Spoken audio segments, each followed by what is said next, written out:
Bonnets are tacky as hell.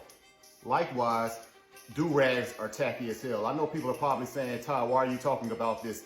Tuskegee University just implemented a dress code for classrooms and cafeterias, saying that students can no longer wear bonnets, do-rags, or house shoes, bedroom shoes.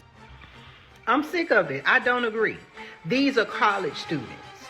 Black people have to overcome so many obstacles, from violence in neighborhoods and influence and racism. We have to overcome so much. If I am taking out private loans to attend your school, I feel like I should be able to wear whatever the I want.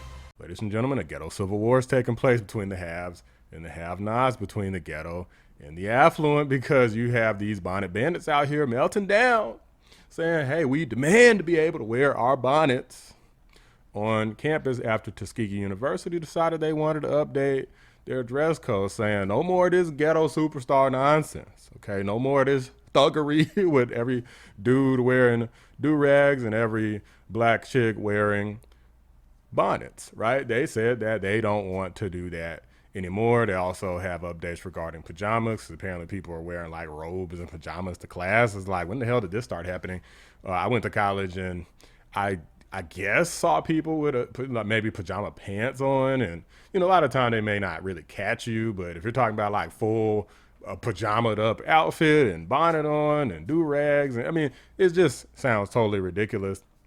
Surprisingly, black people are not in unison on this. There's a big divide. First, I want to show you guys, though, this clip from Charlemagne here, where he is actually in agreement with Tuskegee's decision. Tuskegee University is making headlines after rolling out a new dress code just weeks before students return to campus. So the updated student handbook, it is banning bonnets, do-rags, slippers, and other casual attire in certain areas of campus. It also tightens rules around attendance, cell phone use, and classroom behavior. And students are expected to arrive on campus with at least one professional outfit. And the university says the changes are meant to prepare students for the workforce and reinforce standards that have been part of Tuskegee's culture. But the new rules are sparking debate online. Students say if they're paying for tuition and they're adults, they should be able to wear what they want to wear. I should be able to look like I just woke up and I'm lounging around in the house. That's what we're saying? Yep. Come on, that's what some are saying. Yep. But others are arguing that it's a private university and students knew the rules before they chose to attend. So what do you guys think? I mean, just I don't have a problem with that, especially if you're trying to teach kids, you know, how to properly. Or if you're trying to teach kids, if you're preparing kids for the workforce, you know what I mean? Like, I don't have a problem with that. Why would you want to present yourself that way? Outside of your house, outside of your dorm. Well, students do it because sometimes they got early classes and they try to just get up and go. But I went to Hampton University where you could not wear any of that to class. You could not wear pajamas. You had to dress up, and on certain days you had to wear business attire to class.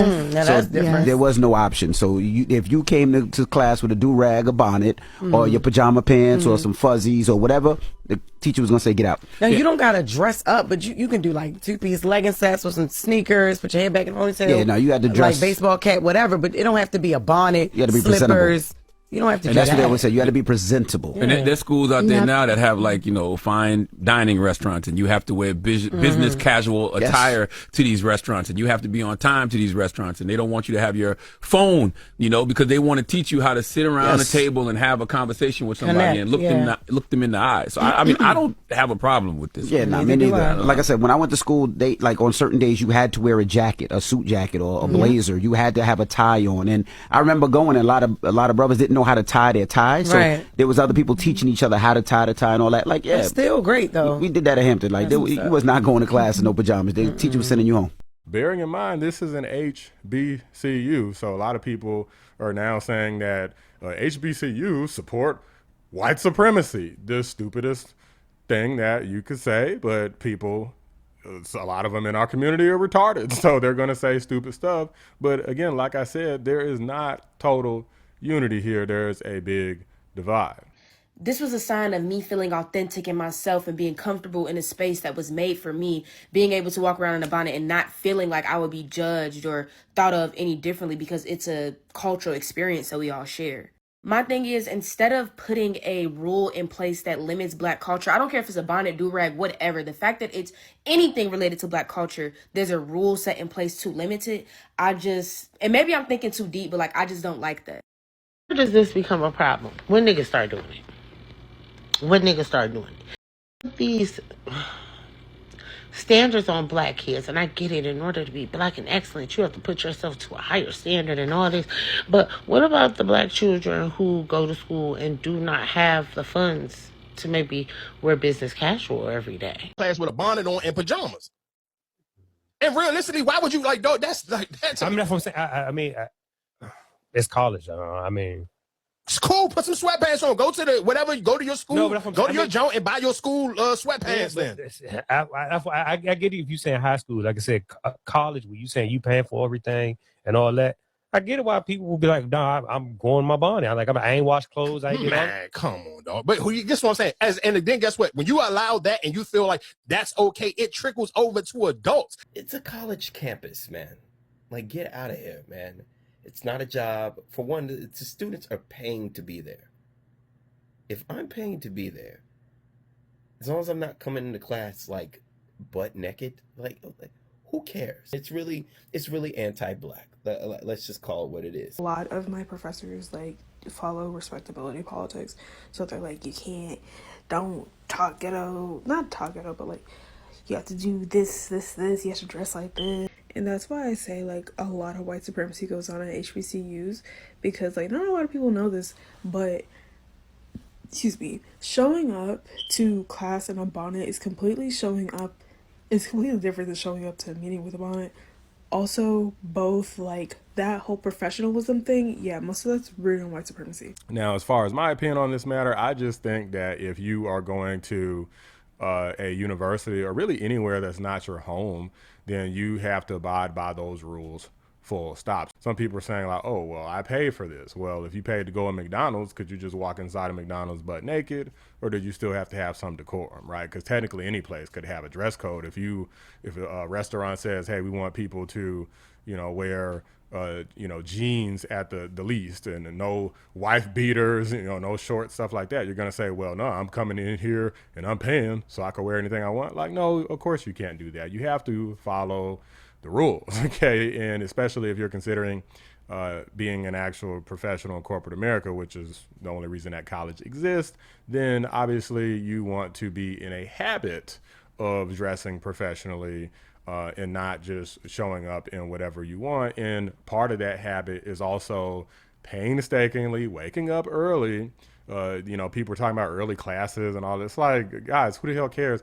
I had early classes and I had classes that went well into the nighttime. Like, I think my last class ended at 9:45 when I went to GSU, right? And I had some classes that started at like 8 in the morning. So I'd be there all freaking day. And at one point I even had a full-time job when I was in college, so we're not gonna get into the details there.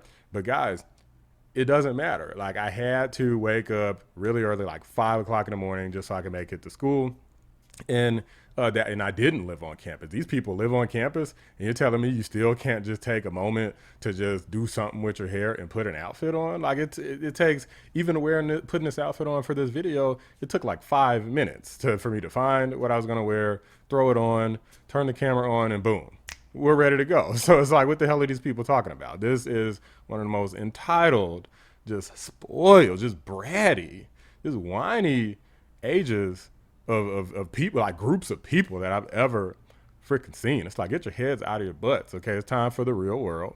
In the real world, people don't cater to you and stupid narratives about white supremacy at HBCUs. Like, nobody cares about any of that. They want you to follow their rules that they set. If you don't do it, then you're cooked. Okay, you're toast, you're fired, or you're not even gonna get the job to begin with. But these are just my thoughts, guys. Let me know what you guys think. Drop a like on the video, subscribe to the channel if you're new. I appreciate you guys watching. I'm out. Big shout out to my members, Cybernoodle 655, Bella Scott, Carpentier John, Pinecone 6, and Arcano. Always appreciate you. So God bless you. Congratulations, you guys. You're amazing. Congratulations. You guys are amazing, okay? Know it.